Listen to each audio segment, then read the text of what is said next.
Welcome to the Global Pulse, a short video series where our experts break down a trending topic in international business and why it matters to you. From Ford to Toyota, and then from GM to Jaguar, the news from the auto industry these days is all about production cuts and lower earnings. And this is not happening because of a softness of demand, but rather because of a lack of supply. Specifically, a lack of these teeny tiny objects that we call computer chips. We're in the midst of a global shortage in computer chips, things that fuel anything from gaming devices to medical equipment, from PCs to smartphones. And the shortage looks to be severe enough that it will likely have a detrimental impact in the economic rebound we're all seeking coming out of COVID. So then the question is, how do we get here? What's the short-term relief, and what is the longer-term prognosis? So there are many subplots, but by and large, what happened during COVID is COVID hit. A lot of the demand for a lot of the products went down, and a lot of companies, the auto industry in particular, went ahead and canceled the orders that they had against their suppliers. In this case, semiconductor industries.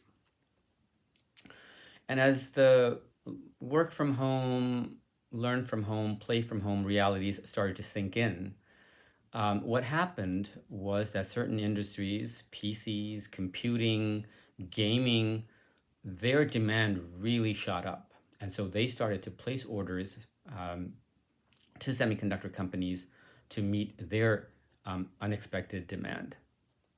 And so this was welcome news for semiconductor companies, given what they were worried about when COVID hit.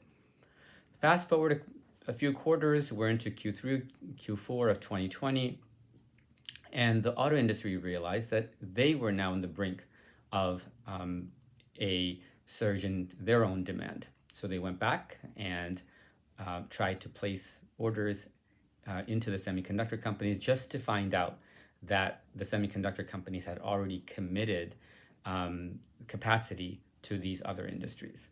And so now the automobile manufacturers, much like others, need to wait in line for their turn to come. So is there anything we can do in the short term? Is there any latent capacity that can be tapped into? And unfortunately, the answer to that is no, that we are likely to live through this pain for the next few quarters. And that's just because capacity's been committed, and it's just simply not possible to shift capacity around that quickly. In the longer term, however, I think things do look better. Companies like TSMC and Intel and Samsung have already committed to building newer facilities, and so increasing capacity. And that is welcome news. Likewise, on the demand side, companies are realizing that they really need systems to have end-to-end visibility in their supply chain. Not only their own supply chain, but their suppliers' supply chain, so that any impact upstream from their suppliers, they are able to calculate and understand the impact on themselves. There's also an increasing realization that companies need to build resilient supply chains, not just put their eggs into one basket, but to have multiple suppliers that they may be able to tap into. So while the learnings from this particular episode may be a little painful, we are really going through yet another turn in this cyclical nature of the semiconductor industry.